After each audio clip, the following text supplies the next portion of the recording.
Hey, everybody, and welcome to the final installment in our Leadership Bluegrass Online Navigating the Digital Jungle. I'm Nate Lee, and I am the chair of the Leadership Bluegrass Planning Committee. Leadership Bluegrass is the International Bluegrass Music Association's annual intensive professional development program, building leaders across all areas of the industry. In place of an in-person program this year, we're sharing a taste of Leadership Bluegrass with the entire community through a webinar series taking place Thursdays throughout March. Each week will also feature a set from an international bluegrass band.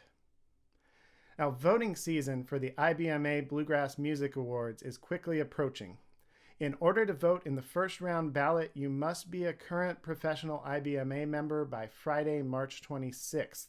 So make your vote count by joining or renewing today at ibma.org. Today's session, The Artist's Perspective, will explore the challenges and triumphs that critically acclaimed musician Sarah Jarosz has faced during her award-winning career. Key topics may include important decisions made early in her career, her musical identity and collaborative projects, being on the road, managing relationships with family, band members, and fans, and the challenges of making music in the COVID era, including earning Americana Album of the Year at this year's Grammy Awards. Today's interviewer is Leadership Bluegrass graduate and member of the Planning Committee, Kris Truelsen. Kris is the program director at Radio Bristol within the birthplace of country music, where he hosts the PBS television program Farm and Fun Time that currently airs in over 20 million homes throughout the South. Kris also leads Bill and the Bells, a cutting-edge string band based out of Johnson City, Tennessee. Kris recently received the IBMA Industry Involvement Award for 2020. Take it, Kris. Thank you, Nate. Hey, everybody. Appreciate you all tuning in this afternoon. Really thrilled to be here in the coziness of our homes via Zoom. And again, just want to reiterate, I appreciate everybody tuning in this past month for the series that we put together for Leadership Bluegrass. And if you're not familiar with it, I highly, highly recommend you checking it out. It's a program development, professional development program that is just really incredible. It was hugely influential to me and has done so much for me and within the industry. So if it's something you're interested in, check it out and definitely apply for it for next year. We're happy that we're able to bring you programming with all the hardships of the past year regardless. So thanks again for tuning in. We're really excited to have Sarah Jarosz with us this afternoon. This is a great way to close out this month of panels for Leadership Bluegrass. And as Nate said, we're going to talk about the trajectory of Sarah's career, the ups, the downs, the many successes, and some of the challenges that she's faced throughout her career. And what timing, because we're actually coming off of her just recent Grammy win for her record, the Best Americana Album of 2021, World on the Ground. So a huge congrats to you, Sarah. Thank you for joining us. Thank you so much for having me. Want to thank you for all the support that you've done for IBMA over the years as well, and that's got to be a pretty rewarding way to close out this past year with a Grammy win in such a tumultuous time. And I want to talk further in detail about kind of your role out of the record during COVID, but it's got to feel pretty amazing with so many unknowns this year. Oh yeah, very, very, very welcomed bit of good news after a lot of not great news. I was just totally shocked, and it was very surreal because I have attended the awards in person before, and this time I was just in my living room here in Nashville, accepting the award, which it's funny, even in the days after I've had these moments of feeling like, did that actually happen? I didn't even have to leave the house. But it happened, and yeah, it was very exciting. Very cool. Well, let's dig into it. We've got about an hour here to talk about your career, and for folks who are watching, we're also going to open up a Q&A toward the end of this interview. So So if you've got some burning questions, make sure to let us know, and we'll navigate through those a little bit later in the interview. But first things first, I just wanted to touch on some of your early days in music, which of course kind of came out of the bluegrass community and the bluegrass world there in Texas. You're from Hill Country, Texas, and I'm sure it was quite a musical community. Can you talk a little bit about sort of how you fell into acoustic music and some of the influences that you had early on? Yeah, I kind of came into it. I mean, music was always a part of my life, even before I kind of got into mandolin and singing bluegrass and kind of the folk world. My parents are just huge music lovers, and so it was just kind of this thing where it was like I didn't know life without music. It just was always around. So my parents were always playing records in the house. They would always take me to see live music in Austin. Even when I was really little and would fall asleep at the shows. So I never have known life without music, and I feel really grateful for that. But really, when it kind of started, I was really fortunate to have an incredible music teacher at the school that I went to from when I was like 2 years old through 8th grade. Her name was Diana Reapy. And she kind of was the person who she taught through this method called the Kodai Method, which is named after Zoltan Kodai, a conductor, Hungarian conductor, and it uses the solfege method and like hand signs for like do, re, mi, fa, sol, la, ti, do, I think. Hey, you still got it. Yeah, it's still there. They really drove it home. But that was just such a great, fun kind of introduction to music for me, because I was able to learn music theory, but in this kind of way that is sort of geared towards kids. And so there was just always like a fun aspect to it. And so I think that was important as a kid, to not feel like this is too serious too soon. And then that sort of continued when I had just 9, almost 10 years old. My parents bought me a mandolin for Christmas because I had expressed interest in the sound of it and certain recordings that my dad would play, particularly Colleen Malone by Hot Rise. I just have like this very vivid memory of being a kid and hearing Tim's mandolin and just being like, "Whoa, what's that? That's cool. I want to try that." So they bought me the mandolin, and shortly thereafter, we kind of collectively as a family discovered this weekly Friday night bluegrass jam at a catfish restaurant in Wimberley, my hometown, called Charlie's. And that's kind of what changed everything. I met this guy, Mike Bond, was the ringleader of the jam. And I call it a bluegrass jam, but it was such a beautiful meld of bluegrass, but also people would show up and sing John Prine tunes and, Texas singer Billy Joe Shaver tunes and Guy Clark. It was just this kind of beautiful marriage of like all that world. And so that's how I came into bluegrass, just literally going there every Friday, almost all the way through high school, and learning from Mike and those folks and just picking with them every week. So, I mean, when you're jumping into jams like that, when you're a young kid, were people pretty open to you being a part of it, or did it feel like it was hard to break in? I would imagine if it was hard to break in, it would sort of not make it as fun. But it sounds like music has always been fun for you. So, what was that like? Everyone there was just the warmest and most welcoming. And I mean, looking back on it, I was a little kid, and I was the only kid, and I could see being in that position and kind of being like, oh, we're just like, we want to drink beers with our buddies and we don't want a kid running around, Like there was never that vibe. They just treated me like a peer, and in that sense, they challenged me musically because they didn't play down to me. And I think that has been something that I've consistently, not just in Wimberley, but like when I started attending music festivals and camps across the country and started kind of getting more serious about it.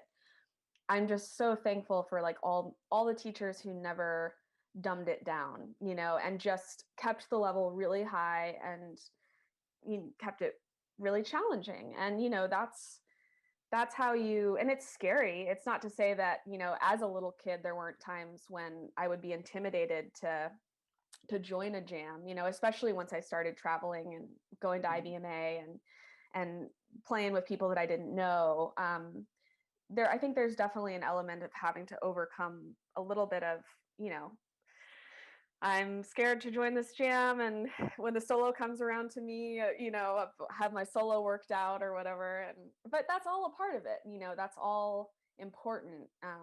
I think if you don't put yourself in those situations that kind of scare you or challenge you, then you're maybe not going to grow as much. And so, yeah, but I can't say enough good things about Mike and all the Wimberley jam folks, because they really did just welcome me and my, because I was so young, my parents were coming with me too.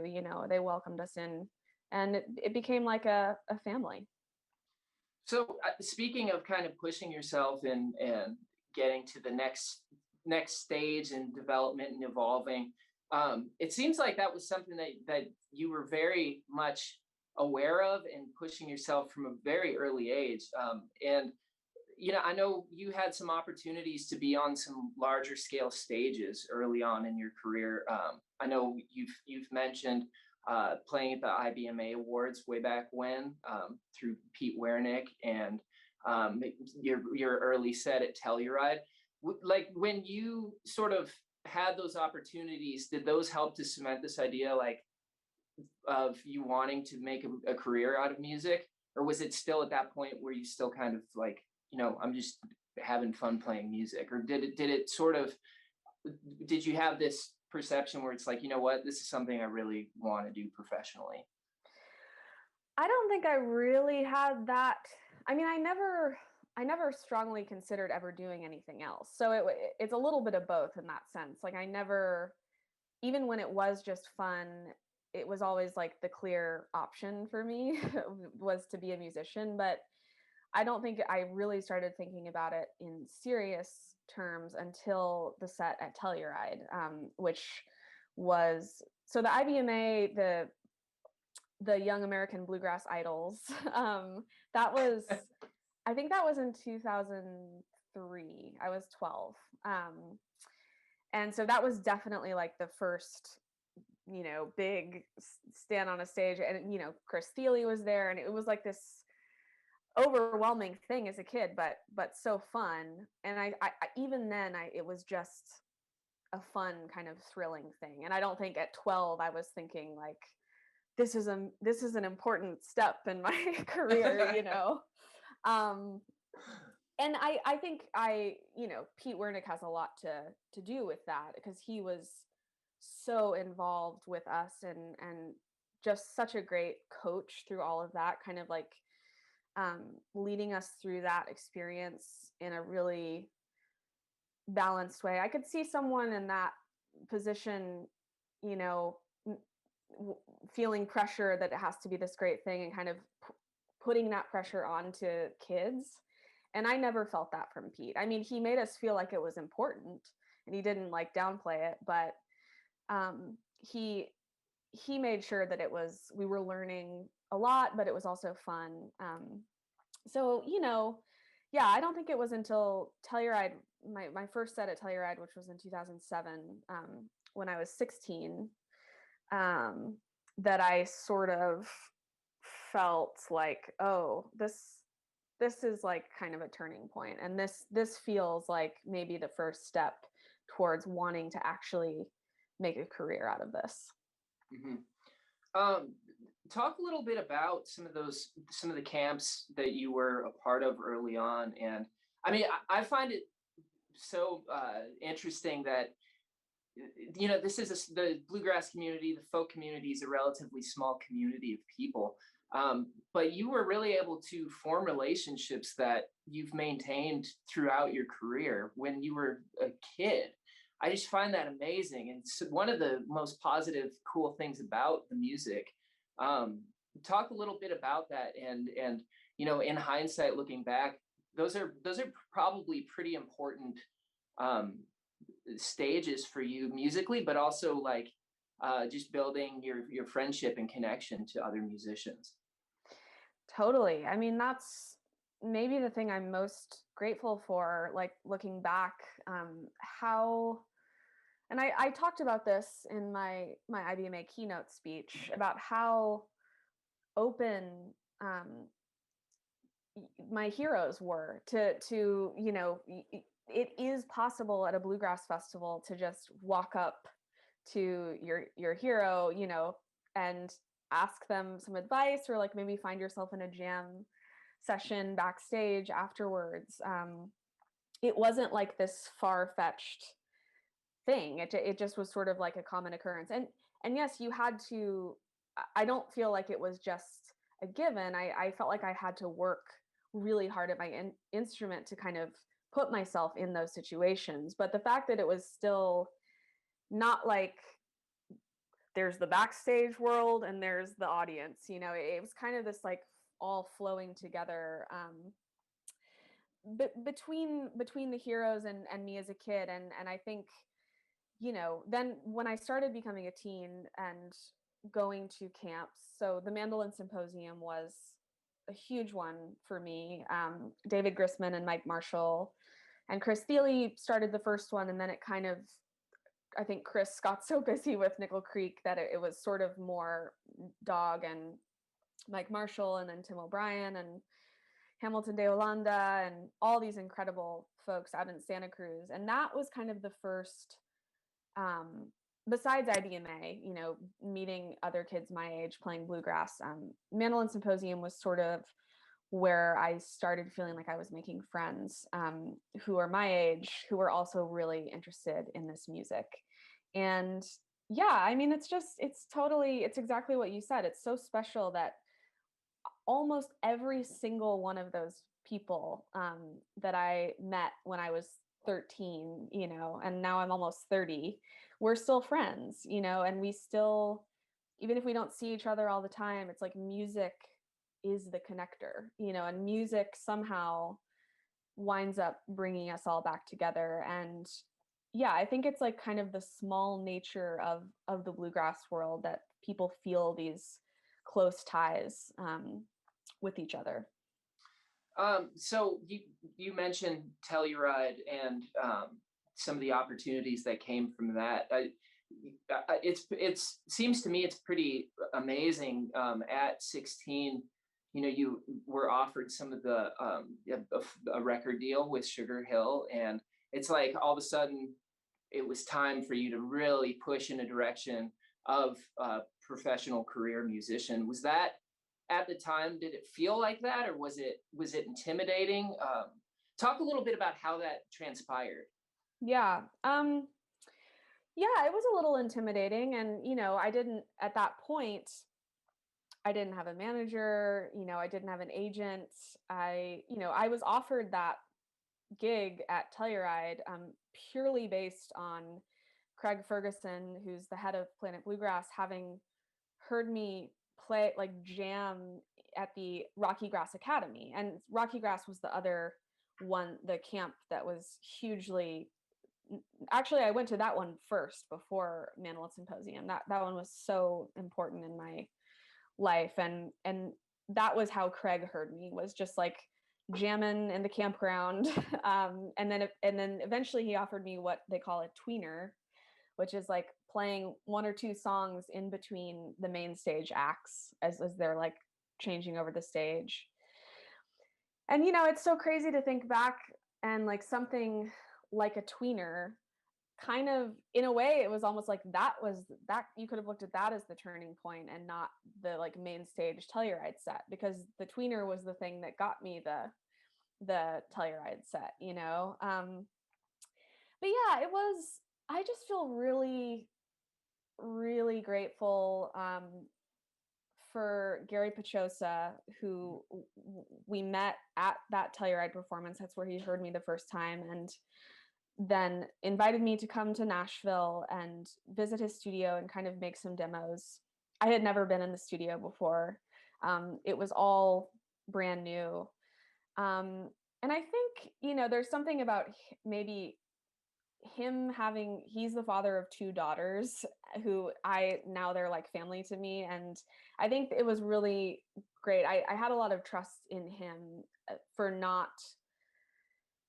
kind of seeing hopefully what I saw as like wanting to build a long-term career. And this was something that even at 16, even when there was like so many unknowns, I just always had this feeling inside of me of like, I want this to last. I'm not interested in like trying to make a hit record. Like I just want to make music, and I want to do it in a way that's sustainable over a long period of time. And I think he saw that, my parents knew that, and they were all just great about not, even when it was sort of escalating and it became clear that I was going to sign a 4-record contract with Sugar Hill. It just all felt like we were taking it slow. And I would say the main thing that I sort of asked, or it was kind of almost like a demand, but I made sure that the label knew that I intended on going to college.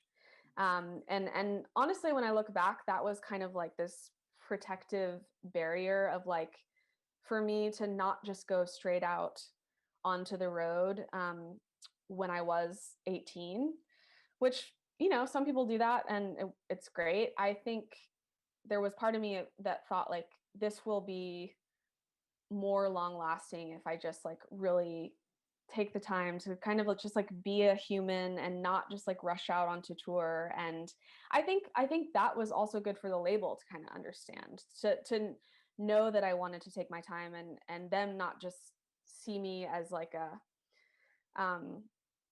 I don't know, like they saw me as a musician. And Yeah. that was, I think I tried to make that clear from the very beginning. That's incredibly insightful for someone at that age. I think to have the possibility and the potentials of fully touring as a full-time career musician, I think for a lot of younger people that would be very hard to deny, I guess, or to say, I do want to follow my education. So yeah, so that makes sense as far as building out the sustainability.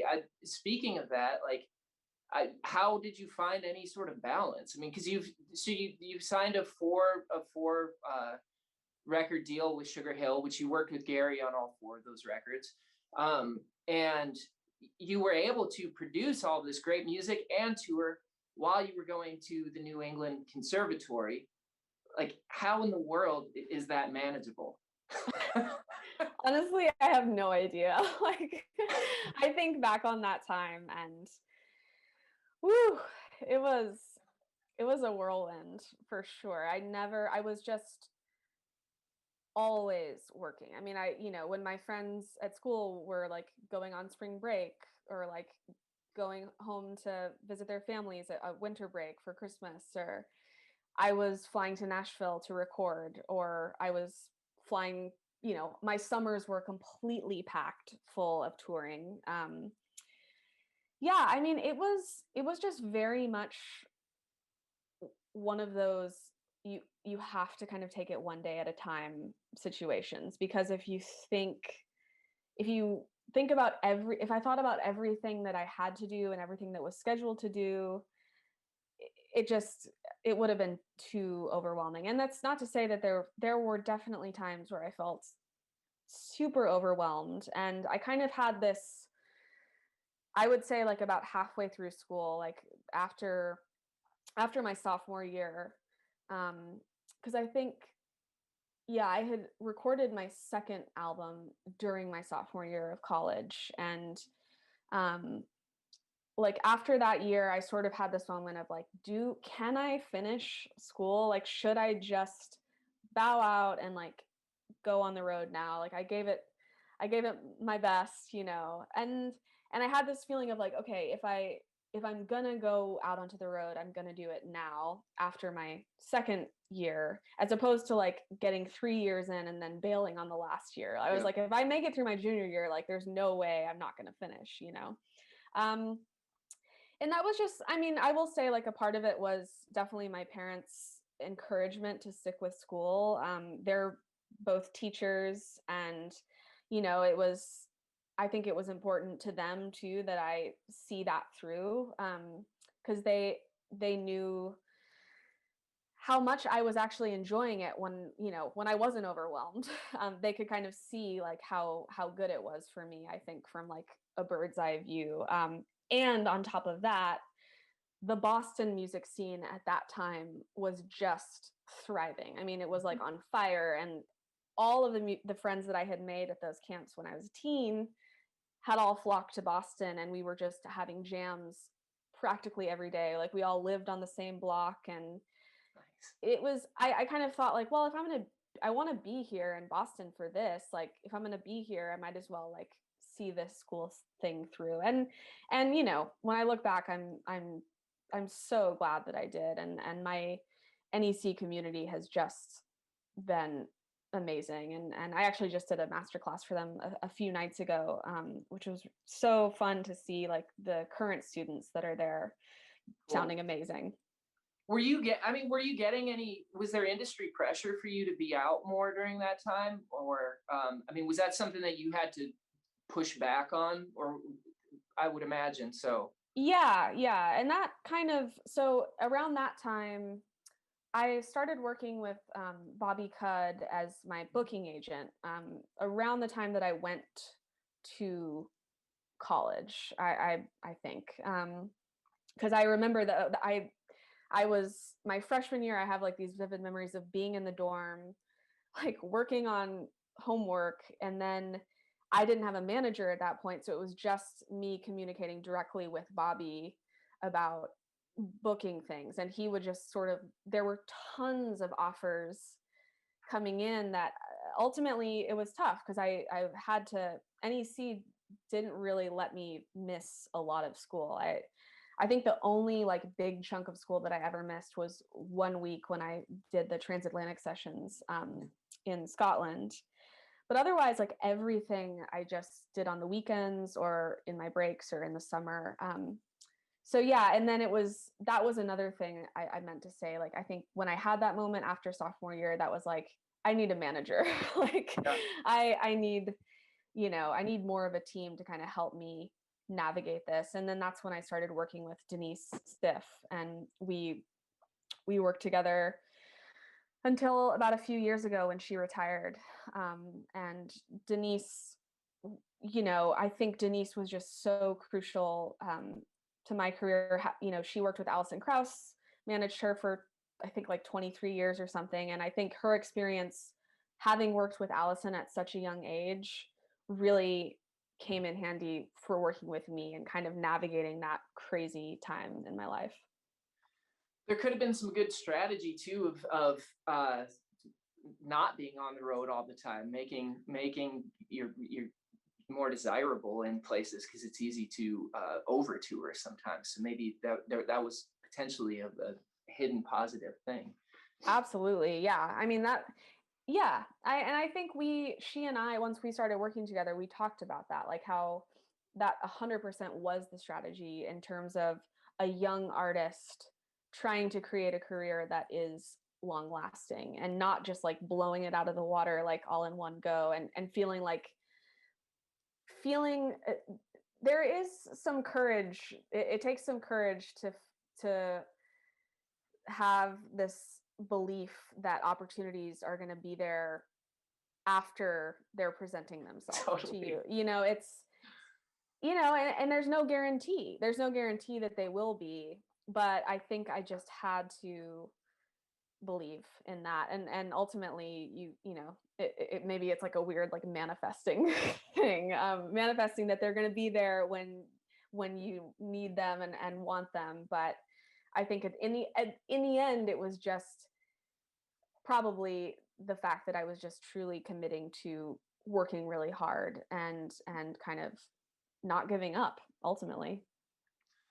So let's fast forward to the new record, World on the Ground, which just won a Grammy, as we mentioned. Congratulations. Thank you. Feel amazing. Yes. It's a really great record. First off, we play it on our radio station all the time. Thank you. And it's striking in its simplicity sometimes, and also this is the first time where you really delved into sort of a storytelling model of songwriting. Can you talk a little bit about that and what sort of brought you to that place in your songwriting, on your songwriting path? Yeah.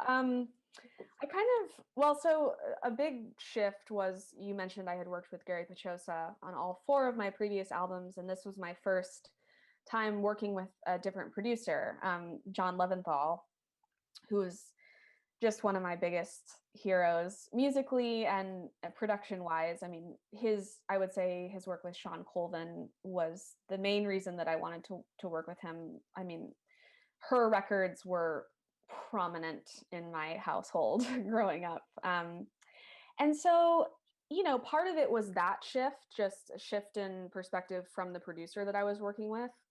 And John kind of encouraged me, I think when we first got together to work on the record, I played him a couple ideas that I had, and he kind of encouraged me to change my writing voice a little bit. I think on my previous 4 records, I had always sort of written in this sort of introspective, soul searching manner. And he sort of encouraged me to pull myself out of that a little bit and try to be more of a storyteller. And I think in him encouraging me to do that, I simultaneously was like rediscovering all of the Texas singer-songwriters that, I mentioned people would play at the Bluegrass Jam growing up. I mean, like Nancy Griffith and Guy Clark and some Sean Colvin and I mean, Townes Van Zandt and Steve Earle and like all these, there's just such a rich Texas singer-songwriter tradition. And I think I just had this realization of like, I am born and raised Texan, my family's all still there. Like I love Texas. It's a part of me, and I've never written about it. I've never written about where I'm from and the landscapes and the people. And it was just kind of like this simple realization of like, oh man, there's a whole wealth of inspiration there to kind of draw from. And it was like, as soon as I had that realization, the songs just kind of started pouring out. And it was a cool thing from a writing perspective. It seems so simple to say like, oh, just shift the perspective of the singer in the song. But it just took John saying that for me to actually do it. And then once I did it, it was like the songs just came. And there's a lot of, this is a heavy guitar record, a lot of guitar playing on it. Were you writing your music on the guitar? Like how does playing different instruments sort of materialize different music for you from a songwriting perspective? That's a great question. I was writing almost exclusively on guitar for this record. And no real reason. I'm not the kind of person who thinks like I want to make a guitar record.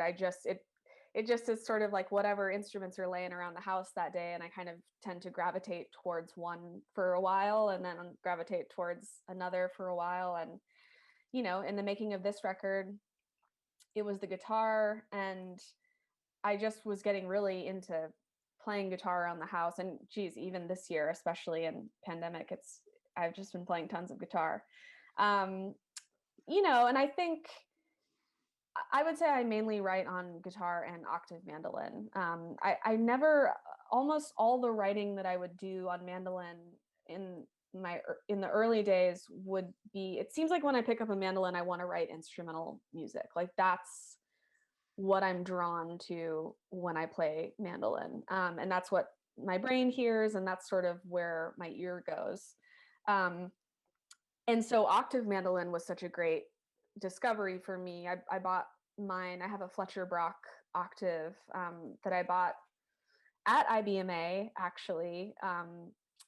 I want to say in 2007, like, so right around when I was 16, like when I was starting to think about making my first record. Because I had seen. What drew you to the octave mandolin? It's sort of an odd instrument to choose, which I think is awesome. Tim O'Brien. I mean, I was just, you would not find a bigger Tim O'Brien fan than me, and like probably still to this day. I just soaked all of his records up, and especially I want to say his duo record with Molly O'Brien, his sister, Away Out on the Mountain. The octave mandolin playing on that record, I was just like, what is this instrument? It's so cool. It sounds so good with his voice. And I just knew, I started saving up. I knew that I wanted to find one. And then it was just like this aha moment, literally on the floor of the trade show at IBMA. It was like a light was shining down on Fletcher Brock's booth. And I remember it so vividly. I played it for probably a minute and was like, that was it. This is the one. And that was cool too, because I think, like I said, I had written a lot of instrumental music on the mandolin. And then when I got the octave, the fact that it was in a lower range from my voice, it kind of opened up being able to write songs, but still like feeling like I'm playing a mandolin, but just the range like of the octave fit where my voice, it seemed like a more balanced sonic space. So yeah, I got a little off track there, but I feel like in the early days of finding my sound, I almost exclusively wrote on octave mandolin. And then, yeah, for this last record, I was just really digging the guitar. And I think also knowing John Leventhal is such a fantastic guitar player, I was wanting to incorporate like a lot of his guitar playing on these songs. So let's talk a little bit about the hardships and challenges of rolling out a record last year. I mean, this record came out June of last year, is that right? Or July? June. So, I mean, that's like that's a few months after complete lockdown. Was it difficult? First off, was it difficult to decide to even put it out? Were you on the fence about putting it out? And now that we've been through a year of the pandemic and COVID era in music, like, how did that affect your full rollout of the record? It was tough. There was definitely I would say a grieving period of feeling like I was so excited to tour this album. It was going to be the first time that I was going to tour with a drummer. And, that was kind of a big deal. And a lot of that kind of came from all my time playing with Chris Thiele on Live From Here, was kind of the first time that I was like consistently playing with a drummer on stage and like getting to practice that. And I was really excited to incorporate that. And, eventually I will still do that, but not sure when that's going to open up. But yeah, it was kind of, I believe we were going to announce the record on March 24th. So like about a year ago. And I remember, because that was like 2 weeks after lockdown, and it was still, everything was just so like unclear, and there were so many questions at that point. And I remember we were kind of like, we were going to announce the record and this like huge summer tour that had already been booked, and like all at the same time. And I remember my management and I were going back and forth about what we should do. And I think we had no way of knowing at that point how long this would go on. And so ultimately what we decided was to announce the record, release the first single, but not announce the tour, because I had a couple things that month that had already gotten canceled, and we were just feeling like, let's just wait on the tour. Maybe we can announce it like later in May or something, and kind of see how that goes. And then obviously that didn't happen. But yeah, it was kind of this weird, surreal feeling, because I had literally like finalized who my touring band was going to be like the day before lockdown. And did you have to market the record, I mean, in a different way because of the fact that you couldn't tour it? And like specifically what were those strategies at this time? Because I would feel like from a financial perspective to make the money back on a record during this time would be so difficult. Oh yeah, not possible. Yeah. Unfortunately. But it's funny like to hear you say the word strategy, because no one knew what was going on. Like there wasn't even a thought of like, I don't think it was until honestly maybe like November or December of this last year where we started having a strategy of like, okay, because the hardest part for me to get used to was just transitioning to all these Zooms and everything that I was doing, all the video, it was just like all this rush for video content. I remember like back in March, and like it was just like, oh my gosh. And I remember having this really strong feeling of like, I still want, even if I can't be in the room playing this music for people, like I still want to try my best to like make the quality of the things that I'm putting out into the world good. Because we saw so many live streams and things early on that just you couldn't hear it right, and like the video was fuzzy, and it just bummed me out so much. And Totally. I remember thinking like, okay, I'm gonna like try to really put a lot of care into the videos that I do have a little control over, and like try to make them good for people, because I think fans really appreciate that when they, even if they can't be with you, like they can tell when you've put care into something. And so I didn't even wind up, there was that rush to kind of do live streams. And I remember even when my record came out at the beginning of June, there was this kind of pressure like from the label and management and everything, like do a live stream concert, but meanwhile my band is all in New York, I'm here in Nashville. I didn't really want to present this record as a solo artist, that like part of this record was to actually play these songs with a band. So I was having to relearn all the songs, like, or rearrange all the songs like for a solo setting. That was a huge part of it that I wasn't expecting to have to do. And ultimately I wound up being really patient with the first live stream that I did, and I didn't even do it until July.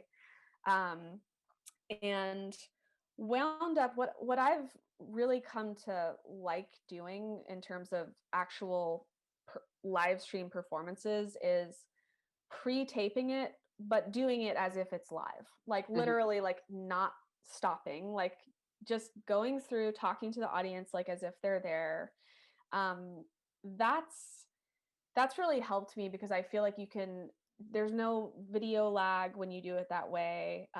It's just such a bummer when you're watching a performance and like there's lag, because it makes you feel the medium. Whereas I feel like if you pre-tape, but in a sense, it's like if you treat it like it's live, even if it's pre-taped, the energy is still kind of going to be the same. I know some people feel like it really needs to be live to feel that, but I don't know. I like trying, like I said, I like putting in the care and like trying to make a good product for the listeners. So you talked a little bit about the surreal feeling of the Grammys a couple weeks ago, and I mean, is there something, winning a Grammy for this record at a time when you couldn't tour it and you really couldn't you couldn't highlight it in the way that you normally would as a musician. Is that for you, is that even more special to get that recognition, or is it weird? Like, what, talk a little bit about that. And it's got to feel surreal is the perfect word for it, but there's got to be some tension there as to like, well, like this is such an odd time for that. But congrats. And like, what are your feelings about that? I think for me, it felt even more special because I think, I feel for everyone who released new music last year, because I think we all probably had this shared feeling of like, this is just getting lost in the noise, and like it's not, because we're not being able to have that physical connection with fans at a live show, which if you're a touring musician, like that's sort of the cycle. You write the songs, you make the record, and then you go on the road. And I think that's sort of what I said earlier about like the grieving period of like feeling like ultimately I knew that I had to, I wanted to put it out because it was the only way that I felt like I could sort of bring some comfort to my fans. And it was like a way to connect with people. But obviously it wasn't like the ideal manner in which I wanted to put it out. And so there were many months of feeling like, oh my gosh, like, a lot of what ifs and like if onlys. And so, yeah, I think, geez, to be recognized for it and know that it didn't get lost, and know that that people listened to it and loved the songs. I mean, especially to be recognized by the industry, by like the industry that's suffered so much this year. Yeah, I mean, it means the world. It's very special. Let's talk a little bit about your side project with her, which is a huge, successful side project.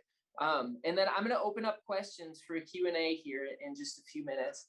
But first, can you talk a little bit about how working with her in that collaborative setting, what does that do for you as far as kind of opening things up for you in a different way musically? And I'm sure it feeds you in so many different ways than your solo path does. Yeah, it's just the best. I think in a way that's the thing I miss most about this time is singing with Aoife and Sarah, or just like harmonizing with any other human in the same room, because it's like you can overdub from afar, but you're not getting that like physical vibration right. Of like what it feels like to sing harmony with people. I miss that feeling so much. Yeah, I mean, I'm with her is just, it's almost just like the best example of what's so great about IBMA and like bluegrass and folk and like our acoustic world. It's like the fact that I'm in a band with Sarah and Aoife, who were literally two of the people that made me want to play this music in the first place. It's very full circle. Nickel Creek was like huge for me when I was 9 and 10, like watching their videos on CMT as a kid. And yeah, I think that the timing of when that band sort of came to be was really important for me. It was sort of right after I finished all 4 of those Sugar Hill records. And I was feeling like I needed something new to sort of like shake things up creatively. Because I was feeling a little, I'll be honest and say, like, after that crazy period of like finishing college and touring and making those 4 records, I was feeling kind of a little bit of burnout. And sort of wondering, like, it almost started to feel like this endless cycle of like, okay, and now I'm just going to make another solo record. Like, that at that time didn't excite me. I wanted to do something else. And so it was just so beautiful and special that like the 3 of us ended up singing together backstage at Telluride once again, like, special place. And yeah, it was fun. I will say, even from a business standpoint, when we went on the road, there was something about it to kind of feel like I was sharing the load with teammates after Yeah. so many years as a solo artist, writing and recording and performing, and then, doing all the interviews and doing all the business side of it, the non-performance part that can, really take a toll when, especially when you're traveling and all the time. And there was it kind of shifted my perspective to be able to appreciate that stuff, that aspect of it more, to get to share it with them, to not feel like you're carrying. And they both, we've talked about this, like they express the same sentiment. And also things are just more fun, even like the good stuff, and the good times are more fun when you get to share it with people. Share it with people, right? Yeah. So yeah, I'm excited that, it's going to be this thing, I think, that will just be that for us when we want it to, like kind of a lift and sort of a creative, a creative shot in the arm, so to speak. Yeah, like a reset. That's gotta be amazing to have that. Oh, it's very special. And it's clear. I mean, the energy and what you guys have together is incredibly special, and the audiences see that, and it's really a magical thing. Thank you. I'm going to open up questions to all of the folks who are watching, and I like this question. This is from Nat Torkington. Is there anything from the COVID era that you will keep? I really like that question. This idea of like, have you gotten some clarity during this time? And are there some positives from this time that have really sunk in with you? 100%. Yeah, I think after the initial, kind of maybe around July or August of last year, when it was like really apparent that touring was not going to come back for a while, like after the initial like sadness of that time, and just really feeling like, what is my purpose if I can't, go do this and play music with people, I feel like there's just been so many silver linings of this time, and kind of a chance for me to almost like feel like a student again, in a way, in life, like kind of just being grounded, like literally, like not traveling every day. Crazy change.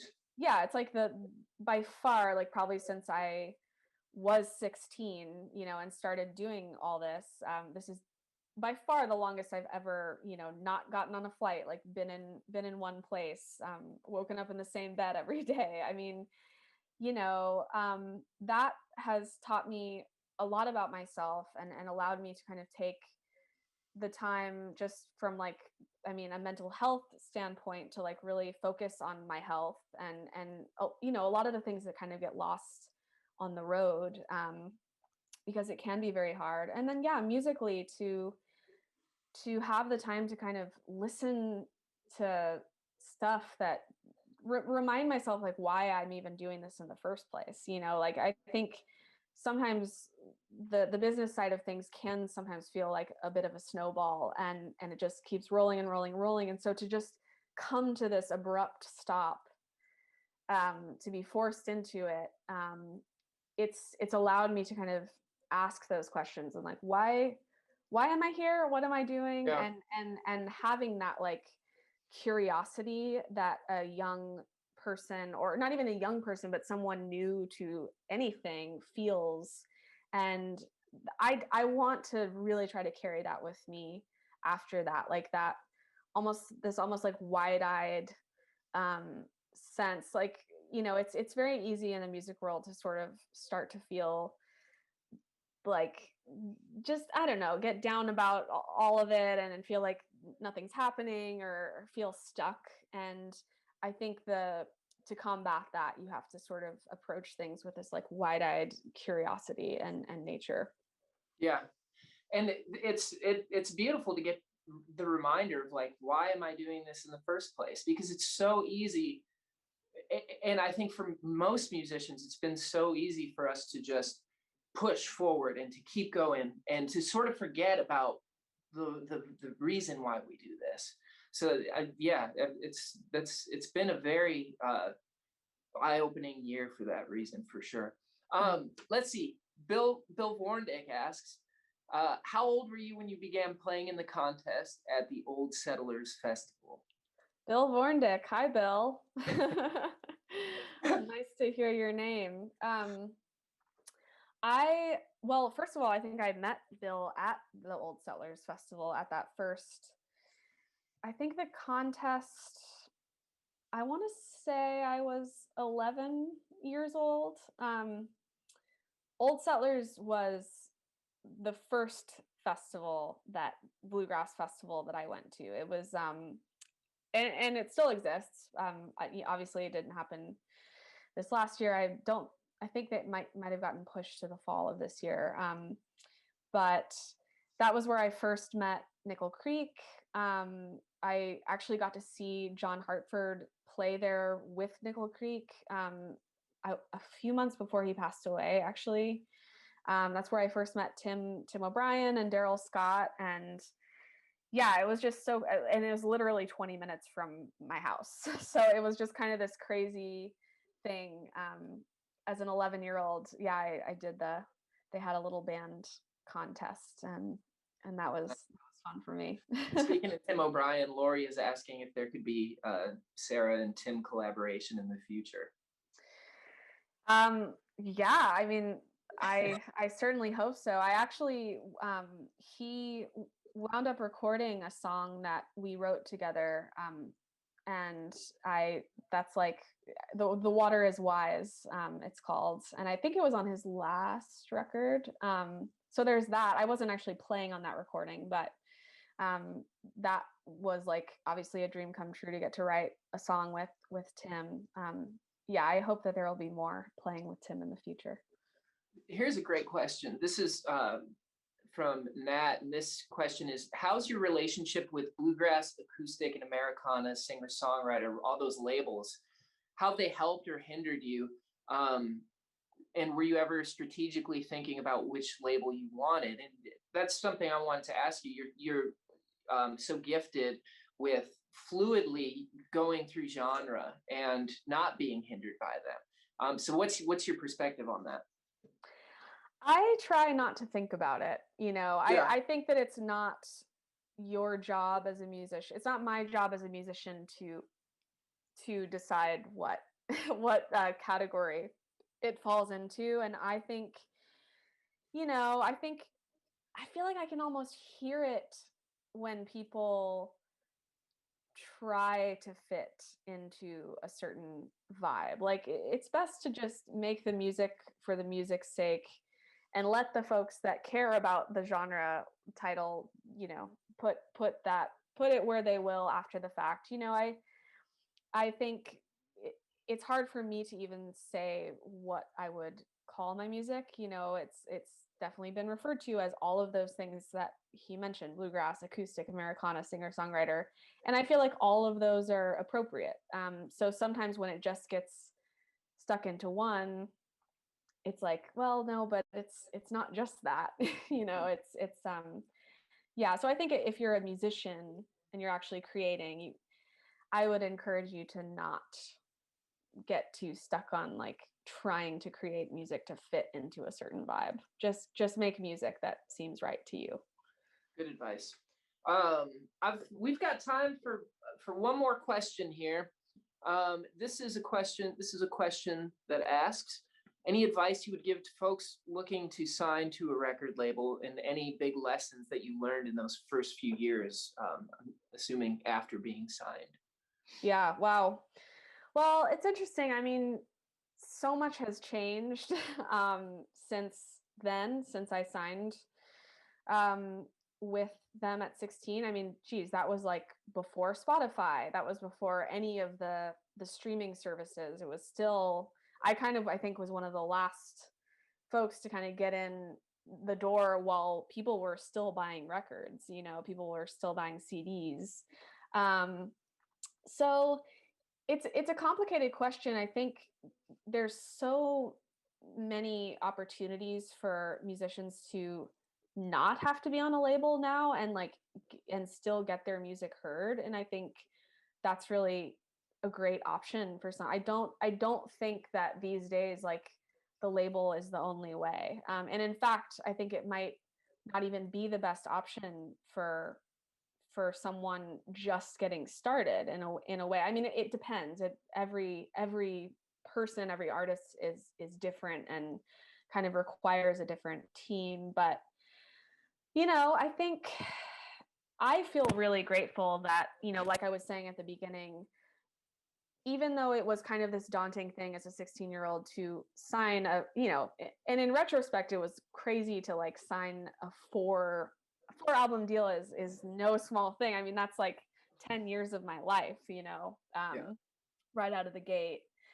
I wouldn't advise anyone to sign a 4-album deal like at this point.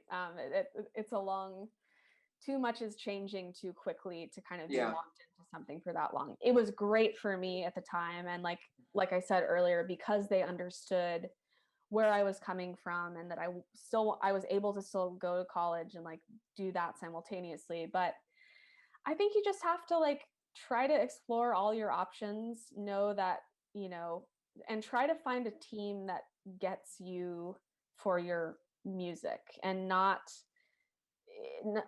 like the plan is not obscured or the music is not obscured by the plan.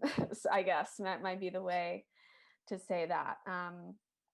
And yeah, I mean, Gary was that person for me. I think, if you can find someone who really seems to like get what you're doing, then I think the label can be a great option. But also self-releasing music these days is increasingly more and more of like a viable option for people. Well, that wraps up our time.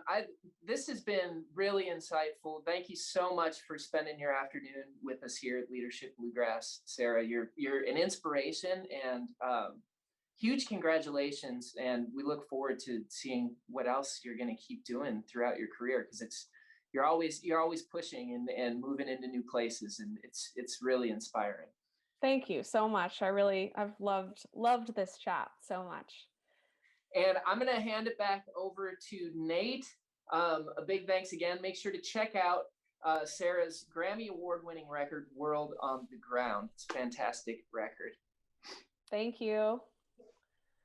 Thanks to Kris and Sarah for joining us today. And thank you to our viewers for taking part in Leadership Bluegrass Online.